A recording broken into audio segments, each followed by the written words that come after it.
Hello world! I'm going to explain why you should save the world. My name's Frankie and I'll be your host. The signs are everywhere, and you probably read about them before. From global warming to pollution to overflowing landfills, it's more than obvious that the world is practically dying. But people seem to either not care enough, don't think it's that important, or at least don't think it's any of their responsibility. This is not a joke, and you really need to consider the facts, especially when humans have directly caused deforestation of tropical rainforests, air and water pollution from emissions and waste, and of course, global warming.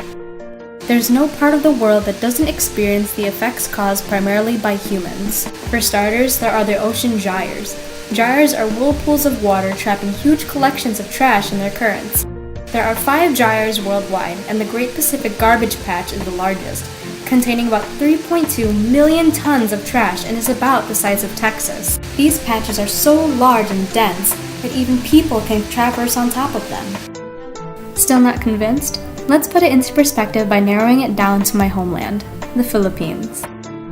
The capital, Manila, has a population of 1.78 million people.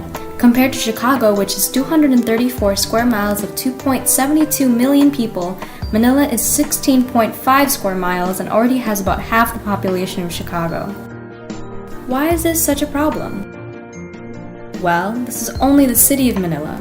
The metropolitan area of Manila is made up of 13 million inhabitants and is mostly composed of severely poor people who usually live around rivers or by the sea.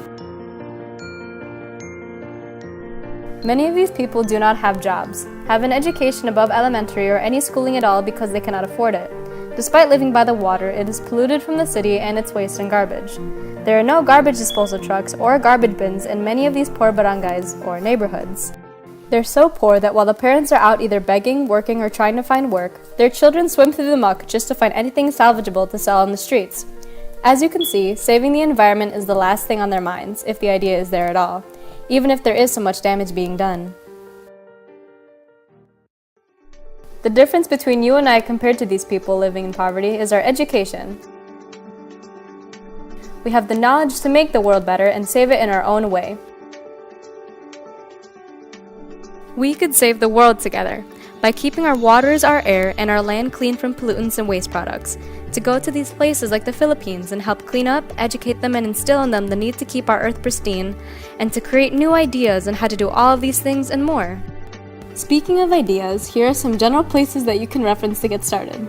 4Ocean and Tentry are my personal favorites because they are so hands-on and active with the environment that you can actually see the results. Even you can volunteer and help out by inquiring. Let's start with 4Ocean. 4Ocean is funded through customers buying bracelets, and each bracelet calls for removing 1 pound of trash from the ocean. They do this through coastal, offshore, and beach cleanups. These cleanups require tools, equipment, and operational expenses, so buying their bracelets are a great way to fund them. And would you look at that, they even expanded to the Philippines! Now, onto Tentry. Tentry is an organization that fights deforestation by planting 10 trees each time a product is purchased. The website has a tree counter, and as of now, they have planted 12,447,480 trees.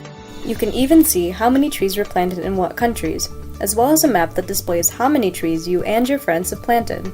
They currently sell all kinds of clothing and accessories in different colors, including wallets and eco-journals. They always update their content, so check it out.